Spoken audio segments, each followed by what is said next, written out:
کیا آپ جانتے ہیں کہ سلطان صلاح الدین ایوبی کون تھے؟ اور کیا آپ کو معلوم ہے کہ سلطان صلاح الدین ایوبی عمر بھر حج کیوں نہ کر سکے؟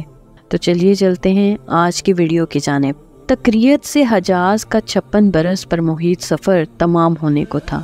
شام، مصر، عراق، یمن، حجاز اور شمالی افریقہ کا بلا شرکت غیر حکمران زمانے کی سب سے طاقتور سپر پاور کا تاجدار اب تک کر سونے کو تھا۔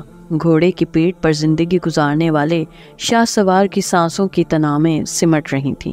آخری وقت آن پہنچا تھا۔ زندگی میں میری ایک ہی حسرت رہی، بوڑھے سلطان نے العادل سے سرگوشی میں کہا۔ کاش کہ میں حج کر پاتا، اے کاش کہ میں حج کر پاتا۔ تاریخ کی روشن ترین ہستیوں میں سے یہ ایک عظیم شخص پھر کچھ نہ بولا۔ اس کے دل کی دھڑکنیں خاموش ہوئی تو لشکر گاہ میں ہی نہیں، پوری مسلم دنیا میں کوہرام مچ گیا۔ یورپ سے ایشیا تک کوئی اس کا ہم سفر نہیں تھا، پر اب اسے خاک میں سلانے کا وقت تھا۔ وصیت یہ تھی کہ اس کے جنازے کا اہتمام اس کے مال سے ہو۔ اندو خطا ٹٹولا تو سونے کی ایک اشرفی اور چاندی کے کل 40 سکے نکلے۔ کل جائیداد اتنی بھی نہ تھی کہ جنازے کے اخراجات پورے ہو سکتے۔ معلوم نہیں اسلام کا قلعہ کہلانے والے ملک کے حکمرانوں نے کبھی اس درد نایاب کے بارے میں، جسے ہم سلطان صلاح الدین ایوبی کے نام سے جانتے ہیں، کچھ پڑھایا نہیں؟ شاید نہیں۔ فخر سے لاکھوں کی زکوٰۃ دینے والے عمرہ کو معلوم نہیں کہ صلاح الدین نے کبھی زکوٰۃ نہیں دی، کیونکہ اپنے حصے کی دولت بانٹنے کے بعد اس کے پاس کچھ کبھی اتنا بچا ہی نہیں کہ وہ زکوٰۃ کا نصاب پورا ہو سکے۔ ہر سال اپنی روحانی بیڑیاں چارج کروانے مکہ کا قصد کرنے والے، کعبے کی چھت پر نماز پڑھنے والے، در کعبہ کو اپنے لیے واہ ہوتے ہوئے دیکھنے والے ہمارے تاجدار، ہمارے حاکم شاید یہ بھی نہیں جانتے کہ صلاح الدین نے کبھی حج بھی نہیں کیا، کیونکہ اس کا خیال تھا کہ حج اپنی کمائی کی رقم سے ہوتا ہے، اور حکمران کے لیے اس وقت جب اس کو اپنی رعایا کی ذمہ داریوں سے فرصت مل جائے۔ صلاح الدین کے پاس مال جمع ہو پایا نہ ذمہ داریوں نے اسے مہلت دی، چنانچہ حج کی خواہش ہی رہی اور حیات موت کی آغوش میں جا سوئی۔ طاقتور حکمران کو عمر بھر اتنی فرصت نہ ملی جتنی ہماری جان و مال کے رکھوالوں کو ہر سال میسر ہوتی ہے۔ شاید ان کی نسبت ہمارے مسائل بہت کم ہوں، ہمارے ہاں دودھ اور شہد کی نہریں رواں ہوں، لوگ خوش باش اور مامون ہوں، راوی چین لکھتا ہو، روزگار افراد اور عزت اور آبرو محفوظ ہو، معاشرہ امن کا گہوارہ ہو، اور چونکہ یہ سب مہیا ہوگا اس لیے ہمارے حکمران سکون سے اللہ کی بارگاہ میں حاضر ہو کر یہ کہہ سکتے ہوں گے کہ اب انہیں حج کرنے کا حق ہے۔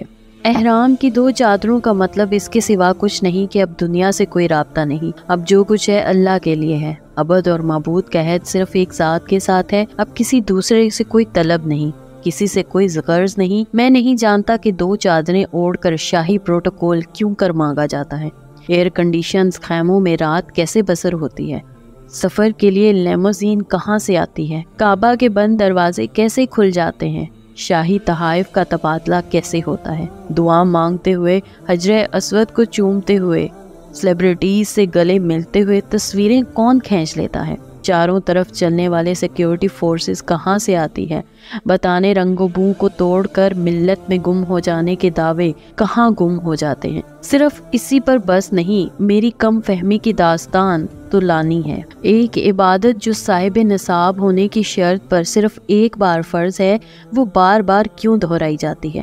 کیا یہ حقیقت نہیں کہ رسول پاک صلی اللہ علیہ وآلہ وسلم نے بھی حج ایک دفعہ کیا تھا؟ اور کیا یہ حقیقت نہیں کہ 1 ارب مسلمانوں کی آبادی میں حج کے کوٹے بانٹنے پڑتے ہیں؟ کیونکہ ہر سال ہر کوئی حج نہیں کر سکتا۔ اگر ایک شخص دوسری دفعہ حج پر جاتا ہے تو کیا کوٹے کی وجہ سے وہ ایک ایسے شخص کو استحقاق سے محروم نہیں کرتا جس نے پہلے حج نہیں کیا؟